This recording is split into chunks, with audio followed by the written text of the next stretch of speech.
welcome to our celebration of Black History Month. Every February, people across Canada participate in Black History Month events and festivities that honor the legacy of Black Canadians and their communities. The 2022 theme for Black History Month is February and Forever, celebrating Black history today and every day, which focuses on recognizing the daily contributions that Black Canadians make to Canada. No matter where you live, we invite all Canadians to learn more about these communities and how they continue to help shape the story of Canada. And today we have a few fellow co-workers with us from BGIS. We have Kesia Correia, who is our comms specialist for Ontario, and we have Yalowan Dossa, who is our comms specialist for the NCR. And we wanted to talk about our own Black histories and celebrate Black History Month. So we're going to just start by getting to know each other. I'll start off. My name is Julie Matthews. I am the Director of Tenant Communications at BGIS. My background is very mixed. My mother is French Canadian. My father is Black from Caribbean, Martinique and Trinidad. So very French Caribbean. You know, it's interesting being biracial and growing up in the Caribbean. I was born in Canada, but I grew up in the Caribbean. I was surrounded by so many different ethnicities. In my family, it's like looking at United Nations. We have Black, we have white, we have Asian, we have Arabic. So there's such a blend of us. We all look like we could belong to the United Nations. And that background was very much common growing up in the Caribbean. Then I moved to Canada when I was 15. And, you know, it was different. I had an accent I had to get rid of. You know, the history of, you know, the Black history of Canada, I didn't understand because I wasn't educated in Canada. But I grew up around very strong Black role models, my father being one of them. He was educated in Canada. He went to St. Michael's College. And when you look at his school picture, he's the only Black person in the school picture. So in the 1950s, he went to St. Michael's College to get educated. We came from a sort of a very well-off Black family within the Caribbean. So we had the privileges given to us of that as well, and it started with him. So, you know, it's interesting when you grow up with sort of that privilege and understanding, you become very proud of your Black heritage. And my father always taught me not to, you know, color shouldn't be necessarily, you know, a thing that is, you know, should be a disadvantage. It should be an advantage. So that's what I grew up with. But you know, I'm not visibly Black, and also being of mixed heritage, I get away with being white most of the time. So again, I have a very different perspective on that. So that's a little bit about me. And we'll take it over to Kesia, and maybe we could talk a little bit about your history and what Black History Month means to you. Absolutely. Thank you so much for that, Julie. So my name is Kesia. I'm the communications lead region. I myself am a biracial woman. I come from Eastern Europe descent as well as descent. It really, I'm the opposite of Julie, where I wasn't raised, or I didn't grow up with strong influences in the Black community. So my journey as a biracial woman and just really self-discovery has started in my early 20s, and I'm so thankful for that. I think what sparked it was actually doing my ancestry through ancestry.com. I did my ancestry, and I learned that I did come from Eastern European descent, but then it outlined the African countries that I had also come from. But along with that, they showed the communities. And I'm just going to pull it up here because I think it's very interesting. One of the communities that it says is early Virginia African Americans, as well as the East Texas, Arkansas, and Louisiana African Americans.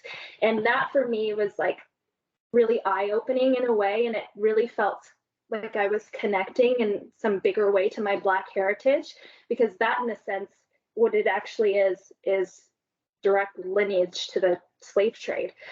So that for me was very eye-opening, and it became very important for me to start, learning more about my history, becoming an advocate for the Black community. And thankfully, I do have another strong role model in my life who is my aunt, and she's also biracial. And she's really, in later years, she lives in New York, so we don't spend a lot of time together. But in later years, when I have been visiting more, she really, tells me, Kesia, you have to be proud of who you are, be proud of the fact that you're a Black woman.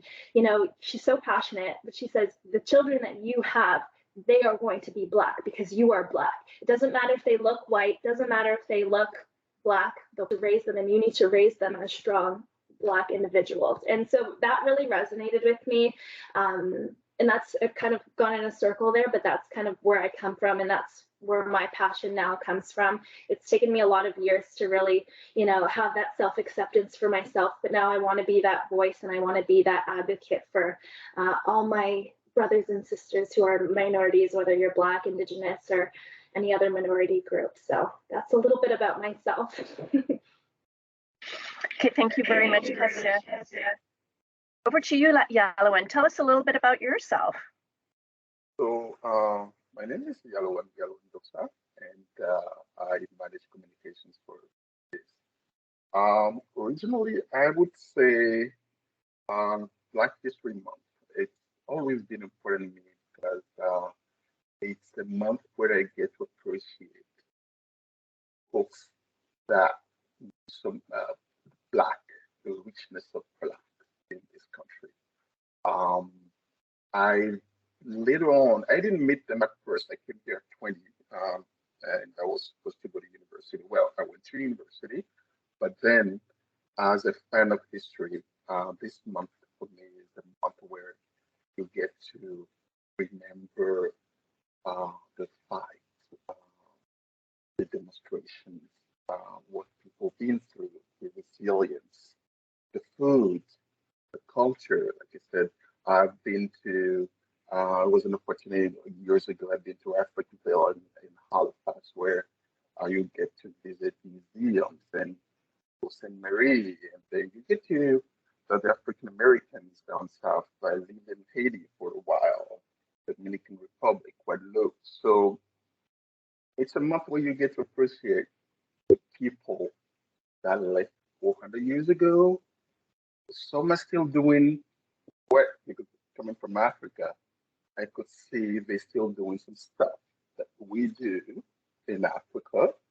And then you see them 400 years later, you're like, it's still possible that we lost communication, but you're still doing, or you still have some words that we have back home. So it's an opportunity where you get to really appreciate the resilience in some people. Really, I've heard my godfather a long time ago, and he was amazed, and he just think, I don't understand how these people survive, because Africans, I know for sure we would have given up a long time ago, but these people, they made it, and then they're still doing some stuff. So it's really, you get to, honestly, to me, you get to appreciate the resilience in some people, because it's big. It's the Rosa Parks and the pilot of, I think her name is Viola Davis. Those people who started the movement, and the story of the movement, how people live here now, we get to appreciate, breathe, and then sleep thinking we invented this, and actually it's some people who paved the way for us. So coming from Africa, I grew up in, I think most of, I'm from Benin. It's a small country stuck between Nigeria and Ghana. So growing up, I think we are taught to pursue your identity, who you are. So I don't have, growing up, I knew where my ancestors come from, because we always told, hey, this is the way you come from, and this is what they have done. Hopefully you do better. So you get to appreciate the line of history. So identity for me, I I grew up in also a country where everybody was black, so we didn't have this issue of bearer, who's black, who's this and who's that. But cultural shock came to this country and I realized it's a big thing, right? So, but thank God I knew who I was. So it was shaky at first, but then later on, I found myself, and I realized that if if somebody tells you where you come from and you know your history, know your identity, out of the force of the wind, eventually you find yourself. Eventually you find yourself because once you go to sleep at night and if you know who you are, I think I think the rest is just temporary. You know, you just eventually you'll find yourself, and then so a bit of francophone. Is your francophone some of us have mixed with the Portuguese because the Portuguese came to our capital is Porto Novo, Newport in English. So we were at one point colonized by the Portuguese, and then the French came and then translated the Portuguese. So the food is a mix of Portugal, Europe, Benin. So it's a mix of everything. Benin is interesting because you get to see different people, 50 kilometers away from you, different languages, different way of thinking, different cultures. So we learned pretty early that it is important to live with different, appreciate difference. Difference is not the end of the world. This is just part of life. That's a great story. I think differences are great. By the way, I did my ancestry, and for a couple of reasons, I wanted to find out which part of Africa my family was from, and I wanted to find out if I had indigenous backgrounds from my French Canadian mother. So that was very eye-opening. I do not have any indigenous background from my mother, or it's so small, it's less than 1%. But I found out we're from Africa, and guess where I'm from Africa is Benin. No way. No way. Yes. Oh. I am too. Well, it was a major slave port. I did my research. It was amazing. Yalowan, so we're like brother and sister. Oh wow! I'm happy. Benin is a big part. Yes. Yeah, it's interesting because 25% Benin, and mostly French and some other different European cultures. But it's interesting you talked about the food. Growing up in the Caribbean, we had so much influence from India, from the French side. So I grew up with, loving my curry, but oh my gosh, we would make our French pea soup sangouche, we call it. And of course the Portuguese and as well as the Chinese. So I grew up on an island where the food is such a blend of different things. And I love Caribbean food because of those differences, like you said. So we should appreciate those differences. Yeah, it's fantastic.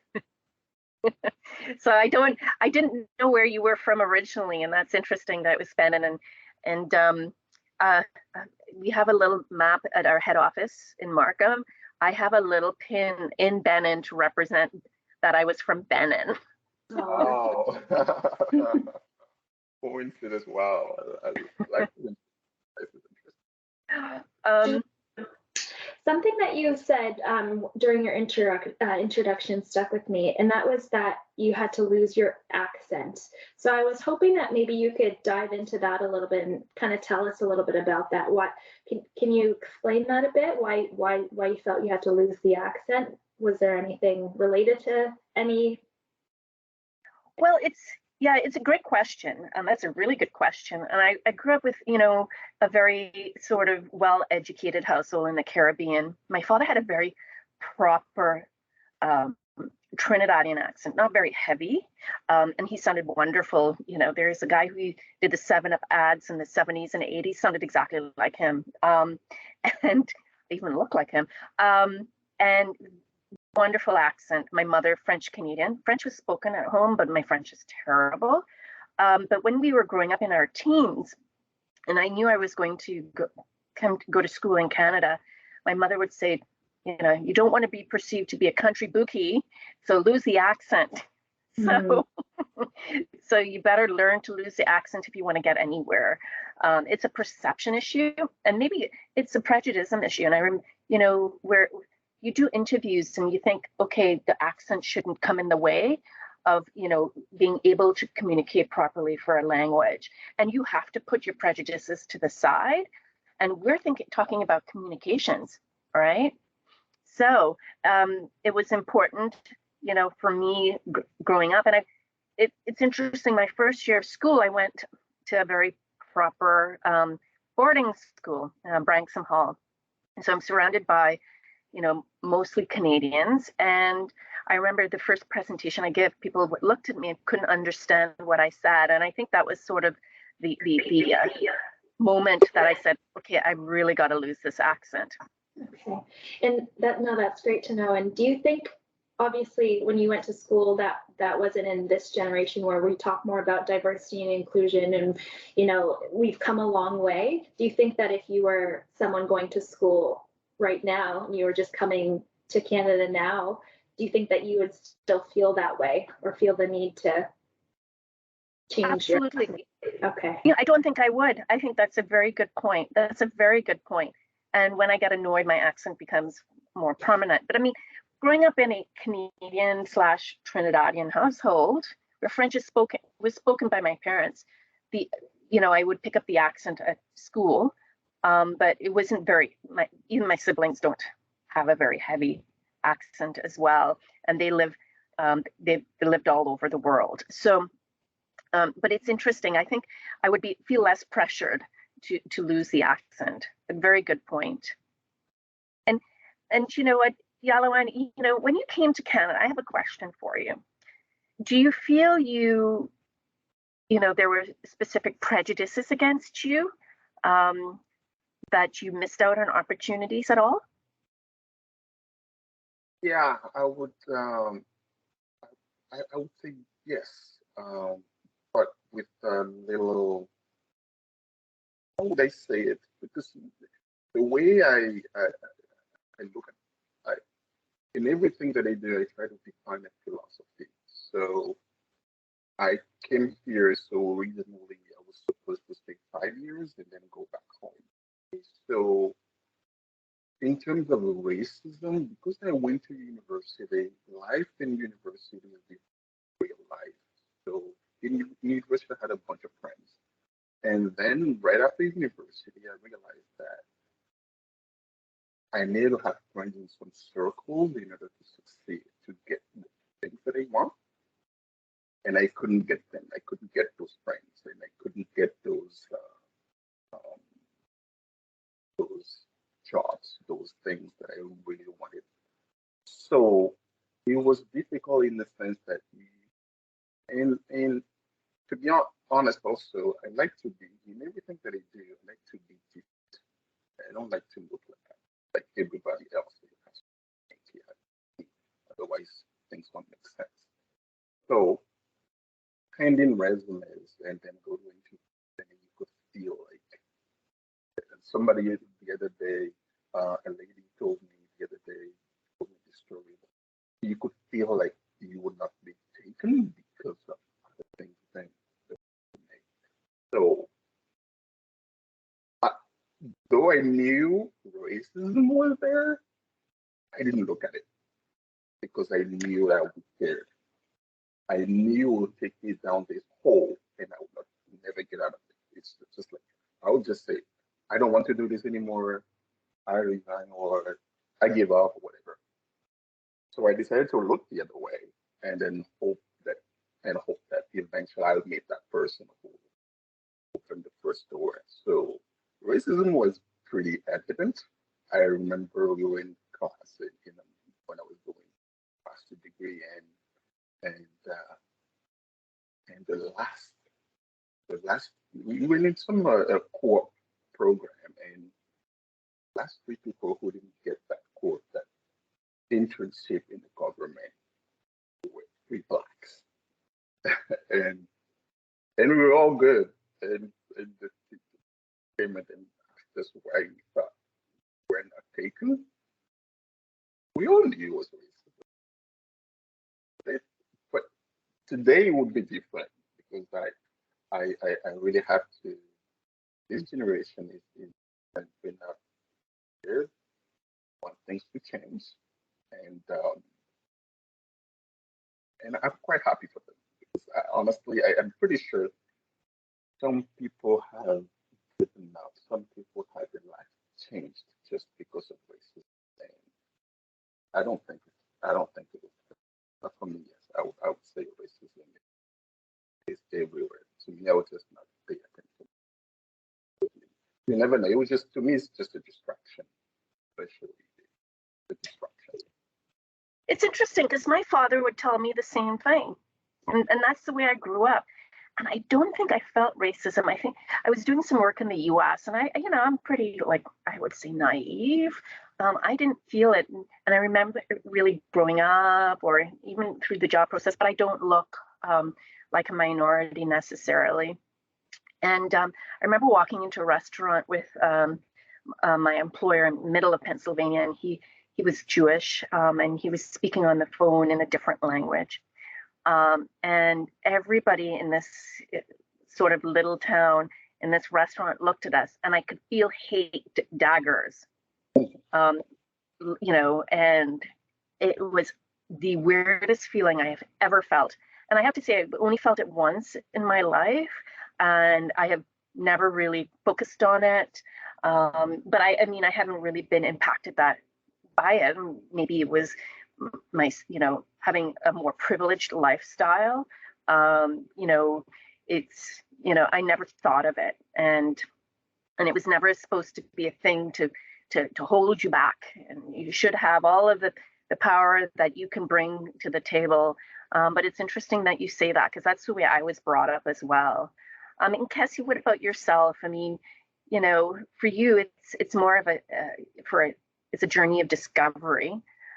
What are your thoughts on like racism? And you mentioned something which I really, really liked is about being an ally for others who are minorities, like Indigenous and other minority groups. And I think to me that's really important.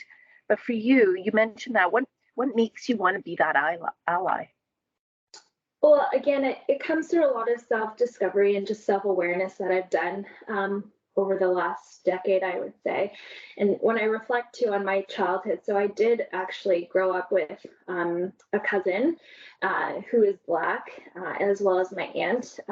Since lost touch, so I'm not as closely connected, but there are some memories that I have now that I can reflect on that wouldn't have meant anything to me at the time because I was just a child. But now I can see just, how systemic racism and those themes existed in my childhood too. So my cousin is the same age as me, and he's a Black male. So he would have probably been, I think we probably would have been between the ages of like 8 to 12 when we were having certain discussions. And my aunt, they lived in Toronto. My aunt would tell my cousin, be careful at night, make sure you don't keep your hood up, don't get into any funny business because you're a Black male. Like she would say those things. And again, it went through one ear and out the other as a child because I wasn't, exposed to racism myself and I didn't really know what that meant. I just listened to my elder say these things. But now that I look back, to me, it breaks my heart that Black women and Black men have to have these conversations with their children. And if I can live in a society where that goes away, and if I can raise my children to be, those allies as well, that's what it comes down to. Because, this is a part of who I am. This is, a part of who Canada is as a whole. Why are there these barriers for different minority groups? And for me, that's where it comes from. I've always been passionate about diversity and inclusion, and maybe that's just subconscious. It's just come from a subconscious level because I've always been very interested in that since I was a kid, but I never really knew why. But now that I'm able to kind of just do that reflection for myself and do some self-reflecting and have that self-awareness that I didn't have when I was younger, now I realize, it's because it's who I am, and I want to be proud of who I am, and I want everyone else to know about who I am. Because again, I think another theme that comes up that I've reflected on, like, I think I had a lot of imposter syndrome when I was growing up, because, when you look at me, nobody knows what I am. Oh, what's your background was a common question, as we talked about another time. But people would think that that I am Portuguese because my last name is Correia, or, that I'm from South America, or I'm Spanish. And, everyone would always be guessing what I was, and no one ever thought that I was Black. So when I would tell them, like, oh, you are? And it was just this, oh, you are? And I felt like an imposter, and I feel like maybe I wasn't as much of an advocate as I probably could have been as well, because I didn't look the part. Even now when I tell people, they still have that same reaction, and the reaction is always the same every time. And it's interesting. It's like, why are you reacting that way? If I said I was just, European, would they, oh, you are? Would it be like that? So kind of went in a circle there, but that's been my journey with racism, my thoughts on racism, and where my passion really comes from. I just want to raise amazing humans to be accepting. I'm very motherly in that sense. Maybe that's because I'm an older sister, but like my future children, I just wanted, I want them to pave the way to create a better world, so that we all can have better worlds. Well, being a mother of two boys, and always identifying with my Black history, mostly my Caribbean history, my kids are very much have identified with that more than any of the backgrounds. My husband's British, and we talk about color and race in our household quite a lot. It's a culture we came from. So if you're biracial and you have different races in your background, you always, when you have a baby, go, oh, what does the baby look like, right? And I remember my son having a discussion at school, and he got accused for being racist, right? And he was talking about color, and like we do in the Caribbean, it's always a very open discussion. So I was just so surprised, and I said, well, do you know what background he is? You may not look it, but here, look at his family picture. And she sent, and I made the poor teacher feel bad, but it's trying to understand a person's background before you make comments like that was very hurtful to him as well, when he would never have thought of him being that way, when he identifies with his Black heritage more than anything else. So it's what you look like is not obvious. And Kesia, I always guessed you were, by the way. Okay. So I was going, oh, I knew that when you mentioned it. Like, it took me a year to ask you. And I went, oh, that's not a surprise. I figured that out. Yes. So Yalowan, do you have... Oh, sorry. Oh. I just fits the theme, but just talking about how you grew up and you've raised your kids to talk about race at the table, that wasn't conversation growing up too. So I think for me, as we continue on in society, I want to be able to have those conversations with my future family. Okay, Yalowan, do you have any children? Yes, I do. I have a 6-month-old child. His name is Polly, meaning the benefits of the father. Oh, that's so nice. And it's interesting because you talked about previously not seeing him, and the sacrifices as an immigrant you make to come to Canada. And that's a big sacrifice. So, I admire you for being able to do that. I don't think I could do that, but I left my family in Trinidad. I'm the only one that stayed in Canada. I am Canadian, but I was the only one that was born in Canada. And you give up things when you move, and I gave up my close connections to my family, my Caribbean heritage, and missing the warm weather and everything else. So good for you that you're benefits of the father, and good for you. That's a lot to be admired, and I hope you get to see him soon. I don't know where you're going to raise him, but at least raise him to be proud. That's the only motherly advice I could give you, Yalowan. Raise your kids to be proud. I'll try. I feel like my culture is, well, I say my my uncle will say being Black is also being resilient. So right now I'm debating whether I need different than here, but I think I'll bring it here because folks been telling me that it's important down here and then all that stuff. So with COVID, and that's why they haven't High Commission in Accra hasn't processed these files. That's why they're still in Benin. But I just want to talk about something else that Kesia talked about a few minutes ago. I know some subjects are a bit difficult to you. To me, what's difficult is somebody who tries to make me feel a second-class citizen. That I know it has messed me up sometimes.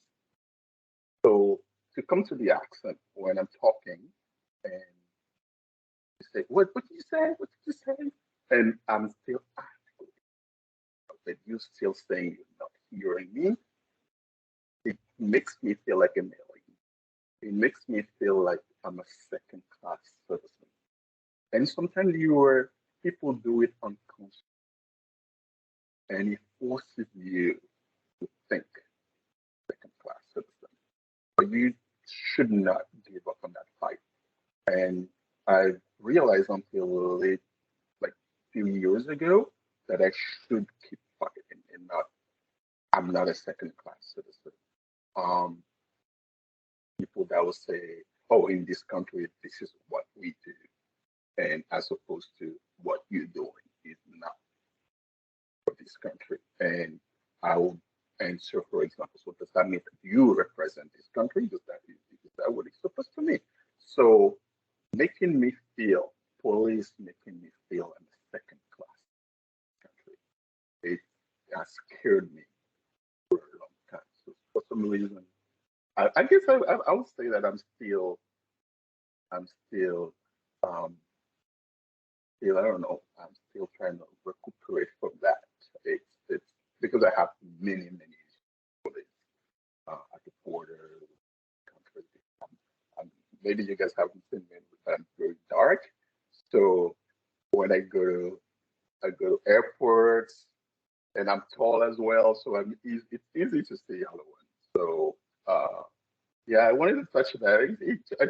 You didn't want to talk about certain subjects, and I was like, oh yeah, if that's the only subject maybe I don't want to talk about. Though I'm okay with it, but it's unique to me. It's dear to me because I feel like I'm 100% Canadian. I realize that I'm Canadian once I step out of this country.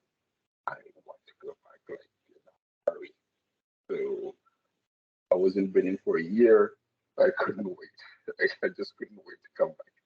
So yeah. Well, I moved here when I was 15. It took me 15 years to realize that I was really Canadian and, and to really anchor myself in my Canadian heritage, because I had to move away from my Caribbean heritage and really kind of anchor myself with my Canadian heritage and feel Canadian when I didn't grow up here.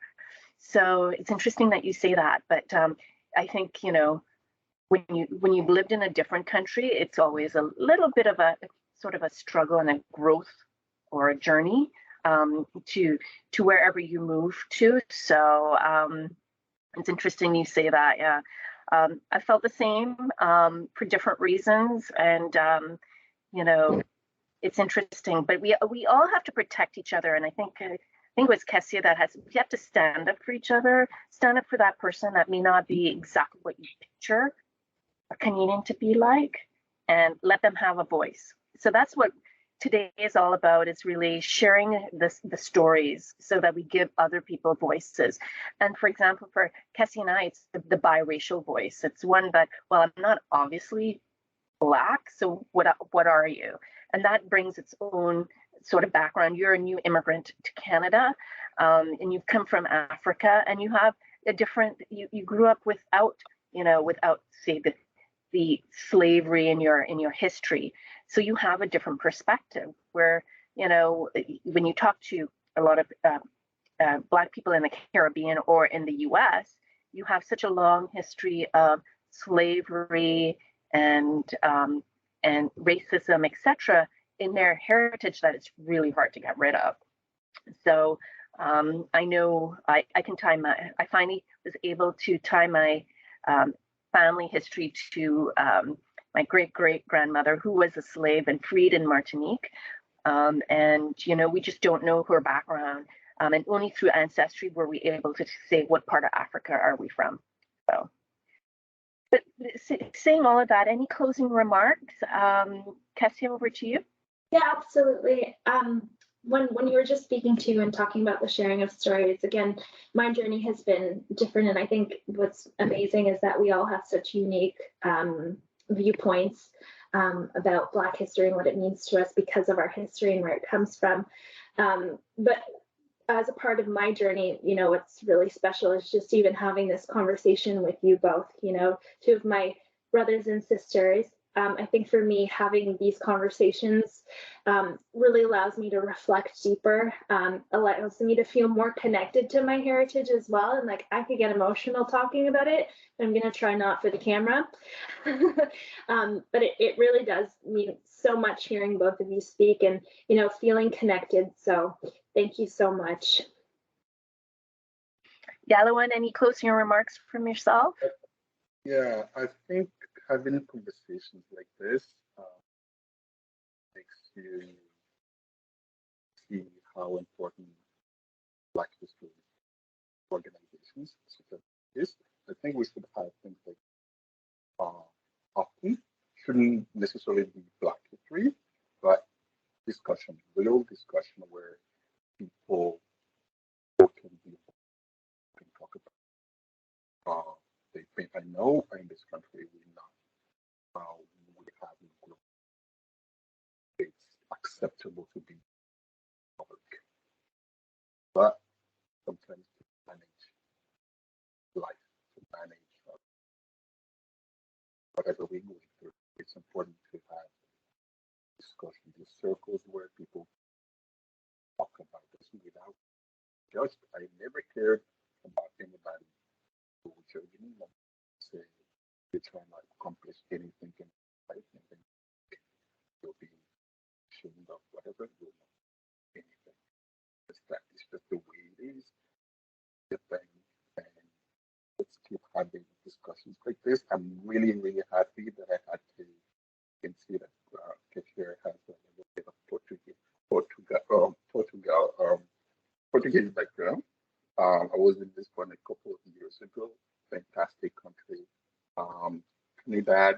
My only relation to Trinidad was I had a former love from Trinidad. So everything is fantastic in this world.